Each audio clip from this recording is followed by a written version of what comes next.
ধূমপান ও মাদক সেবন স্বাস্থ্যের পক্ষে মারাত্মক ক্ষতিকর। কিছুটা ভয়, কিছুটা অজানা প্রশ্ন, আর কিছুটা গল্প, যেগুলো শুনতে শুনতে হঠাৎ মনে হয় কেউ যেন অন্ধকারে দাঁড়িয়ে দেখছে আপনাকে। এই সব অনুভূতির ঠিকানাই আপনাদের প্রিয় audio story channel writer sleepy. আজ আপনাদের জন্য মিলিত লেখক লেখিকার সমন্বয়ের লেখা এক কাল্পনিক গল্প, অসুর বিনাশিনী এপিসোড 2। গল্প শুরুর আগে ছোট অনুরোধ, আমাদের চ্যানেলের ভিডিও যদি ভালো লেগে থাকে তাহলে চ্যানেলটিকে সাবস্ক্রাইব করবেন, ভিডিওতে লাইক দেবেন, আর আরও এরকম গল্পর জন্য আমাদের সাথেই থাকবেন। তাহলে চলুন শুরু করা যাক আজকের গল্প। লড়াই শুরু হলো। মহিলারা তীর নিক্ষেপ করতে লাগলো, ধনুকে তীর লাগিয়ে ছুটতে লাগলো। অসুরগুলোকে সেই তীরগুলো আঘাত করে চলেছে। প্রচণ্ড আর্তনাদ আর হুঙ্কার করতে লাগলো অসুরগুলো। কৃমিদের দেওয়াল ভেঙে একের পর এক অসুর এসে চলেছে। কিছুগুলো অসুরের বস্ত্র নেই, আর কিছুগুলোর কোমর থেকে ছোট বস্ত্র রয়েছে।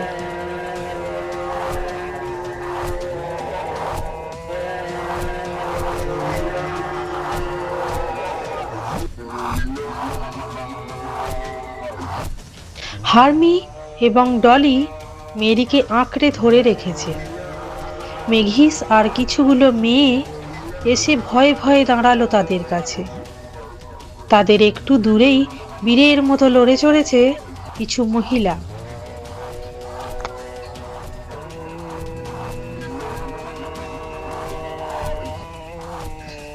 পাহারারত মহিলাটি এসে বাকি গ্রামবাসীদের দিকে তাকিয়ে বলল, তোমাদের পালাতে হবে ওই হোলের সাহায্যে। B54 এলাকায় চলে যাও, সেখানে তোমরা এক পুরুষকে পাবে। যেহেতু পুরুষের অস্তিত্ব প্রায়ই শেষ, তবুও সেই এলাকা তাকে পাবে। আর কথাটা বলার সময় পেল না। সবাই দেখতে পেল অসুরগুলো এক এক করে কিছু মহিলাকে আঘাত করে চলেছে। কাউকে ঝাপটে ধরে দূরে ছুঁড়ে মারছে, কাউকে পা দিয়ে চটকে দিচ্ছে, কারো শরীর কামড়ে ছিন্ন ভিন্ন করে খেয়ে নিচ্ছে। রক্তে রক্তময় হয়ে গেল চারিপাশে শুধু মহিলাদের আর্তনাদ। একটি বাচ্চা ছেলের হাত ধরে একজন মহিলা দৌড়াতে গিয়ে হোঁচট খেয়ে পড়ে গেল। অসুরটা তৎক্ষণাৎ বাচ্চাটিকে ধরে উপরে তুলে কামড়ে মাথা খেয়ে নিল। চারিপাশে রক্ত ছিটিয়ে পড়ল। বাচ্চাটির মা আর্তনাদ করে কেঁদে উঠল। আর একটা অসুর এসে মহিলাটিকে চটকে মেরে ফেলল। হার্মি পুরোপুরি পাথর হয়ে গিয়েছে। চোখের সামনে এত কিছু ঘটে চলেছে। মেরি দুজনের হাত ধরে দৌড়াতে থাকলো। পেছনে মেঘিস আর অন্য বাচ্চাগুলোও দৌড়াতে থাকলো। হুঙ্কার ভেসে আসছে, নারী শক্তি, সাহসী নারী তারা, নারী শক্তি অসীম, অসুর নিধনের কাহিনী।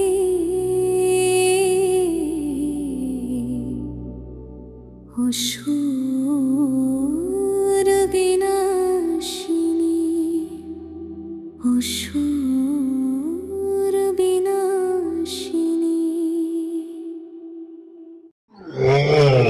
পাহারারত মহিলাটি লাঠি হাতে নিয়ে পালাতে যাবে, অমনি একটি অসুর তাকে ঝাপটে ধরে উপরে তুলে বলে উঠল। মহিলাটি অবাক হলো। সে জানতো না যে এরা কথা বলতেও জানে। ছুঁড়ে মারল মহিলাটিকে। ঠিকরে গিয়ে কৃমিটের দেওয়ালে ধাক্কা লেগে মাটিতে পড়ে গেল। চোখ বুজে নিল। মেরি কিছু বলল না, দৌড়াতে থাকলো সে। অনেক গ্রামবাসী যে যেদিকে চোখ যাচ্ছে দৌড়ে পালাচ্ছে। কিছু জনকে মেরে ফেলছে অসুরগুলো। দৌড়াতে দৌড়াতে মেরি হঠাৎ দাঁড়িয়ে পড়ল। সব বাচ্চাগুলো দাঁড়িয়ে সামনে তাকিয়ে পুরোপুরি থমকে গেল। তাদের সামনে দাঁড়িয়ে রয়েছে এক বিশাল আকৃতির অসুর। রক্ত চক্ষু নিয়ে হুংকার দিয়ে যাচ্ছে সে।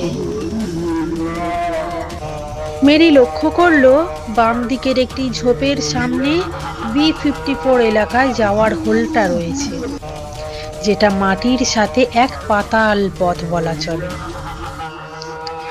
হার্মির মাথায় হাত বুলিয়ে দিল মেরি। ও ডলির হাতটা তার হাতে তুলে দিল এবং চোখের ইশারা করলো হার্মিকে। হার্মি বুঝতে পারল তার মা কি করতে চলেছে। চোখ দিয়ে জল গড়িয়ে পড়তে থাকলো হার্মির। মেরি ডলির মাথায় হাত বুলিয়ে দৌড়ে যেতে থাকলো অসুরটির প্রান্তে। মা, মা, যেও না মা। হার্মির চোখে জল, তবুও সে নিজেকে শক্ত করে বলে উঠল, চলো বন্ধুরা, তাড়াতাড়ি চলো। সবাই গিয়ে হোলের কাছে দাঁড়ালো। একের পর এক ঢুকে যেতে থাকলো পাতাল পথের হোলে। মেরিকে ঝাপটে ধরল অসুরটি এবং প্রবল হুংকার দিয়ে উঠল। মেরির চোখে জল, বলে উঠল, হার্মি, ডলি, পালাও তোমরা, দূরে যাও, অনেক দূরে পালিয়ে যাও। ডলির চোখ বেয়ে অবিরাম জল পড়তে থাকলো। অসুরটি মেরির কোমরে কামড়ে দিল। মেরি আর্তনাদ করে আস্তে আস্তে লুটিয়ে পড়ল। ছিন্ন করে দিল মেরির শরীরটি অসুরটি। রক্ত ছিটকে চারিদিকে পড়তে থাকলো। হার্মি চোখ বুজে ফেলল এবং ডলির হাত শক্ত করে ধরে উঠল। হাত মুঠো হয়ে এলো ডলির।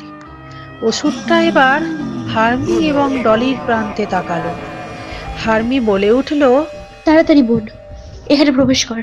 ডলিকে টেনে নিচে প্রবেশ করিয়ে দিল হার্মি এবং সেও প্রবেশ করল।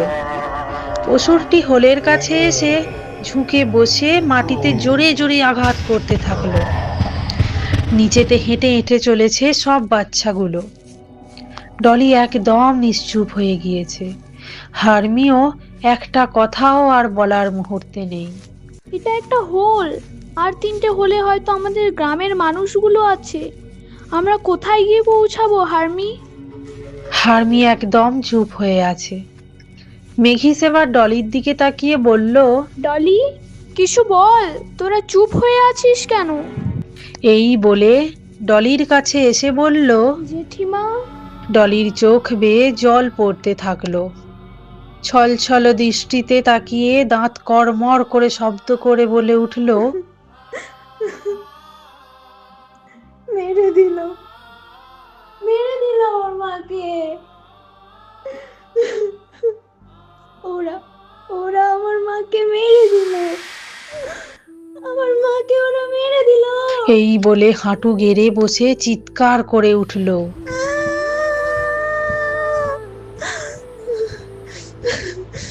হার্মিও চুপ করে থাকলো, ঠিক একটা পাথরের ন্যায়। মেঘিস এবং বাকি বাচ্চাদেরও চোখ ছলছল হয়ে উঠেছে। ডলি উঠে দাঁড়িয়ে হাত মুঠো করল। চোয়াল শক্ত হয়ে এলো তার, লাল হয়ে এসেছে তার চোখ দুটো। বলে উঠল, মেরে দেব, সবগুলোকে মেরে দেব। আমি কাউকে ছাড়বো না, ওদের সবগুলোকে মেরে দেব। আমি ডলি প্রতিজ্ঞা নিচ্ছি, ওদেরকে বিনাশ করব, বিনাশ করব ওদের। এই বলে কাঁদতে থাকলো। মেঘিস এসে ডলির কাঁধে হাত চেপে বলল, পাগল হয়ে যাস না ডলি, কষ্ট আমাদেরও হচ্ছে, তবে ওরা অনেক শক্তিশালী, আমরা ওদের কাছে তুচ্ছ। ডলি সজোরে এক ঘুষি মারল মেঘিসের চোয়ালে। দূরে গিয়ে পড়ল মাটিতে মেঘিস। আমার মাকে মেরে দিয়েছে ওরা, আমাদের কাছের বন্ধুকে মেরে দিয়েছে ওরা। আমাদের এত আপনজনকে ওরা মেরেছে। আর তুই ভীতু, তোকে আগে মারবো আমি। এই বলে হাত মুঠো করে এগিয়ে যাবে, অমনি হারমি সজোরে কষিয়ে এক চড় মারল ডলির গালে। বলে উঠল, নিজেকে না সামলে রাখলে নিজের থেকে বড় রাক্ষস আর কেউ হবে না। বুদ্ধি দিয়ে সবকিছু এগোবো। উন্মাদ হয়ে যাস না ডলি। ডলির হাত কাঁপছে, সে খুবই রেগে রয়েছে, চোখ বেয়ে জল গড়িয়ে পড়ছে। আঁকড়ে ধরলো হারমিকে এবং ফুঁপিয়ে ফুঁপিয়ে কাঁদতে থাকলো। হারমির চোখেও জল। ডলির মাথায় হাত বুলিয়ে দিতে থাকলো হারমি। B-54 একটি মহিলা অ্যাসিস্ট্যান্ট এসে কুম্ভনাথের কাছে দাঁড়ালো। কুম্ভনাথ ধ্যানে মগ্ন রয়েছে। মহিলাটি বলে উঠল, B-55 এলাকার সীমান্তের দেওয়াল ভেঙে দিয়েছে ওরা। ওটাই বহির্মুখী এলাকার প্রথম ধাপ ছিল। কুম্ভনাথ আস্তে আস্তে চোখ খুলে তাকালো মহিলাটির দিকে, তারপর উঠে দাঁড়িয়ে বলল, মারে ক্রিমিডের B-55 এলাকার কিছু অধিবাসী আমাদের অঞ্চলে আসতে চলেছে। মহিলাটি বলল, তাহলে তাদের কি মেরে ফেলা যাক? না চন্দ্রিমা, তুমি সবাইকে ধরে নিয়ে এসো, আমি নিজের হাতে মেরে ফেলবো তাদের। আপনারা এতক্ষণ শুনছিলেন অসুর বিনাশিনী গল্পের এপিসোড 2। খুব তাড়াতাড়ি আসতে চলেছে এই গল্পের পরের এপিসোড। চরিত্রগুলির ভয়েস দিয়েছেন মৃন্ময়, অনন্যা, অঙ্কিতা, হিয়া, কৌশিক, জুয়েনা, শর্মিষ্ঠা ম্যাম, সোমা ম্যাম। পরিচালনায় রয়েছেন মৃন্ময় মাহাতো। সূত্রধারে আমি সুস্মিতা।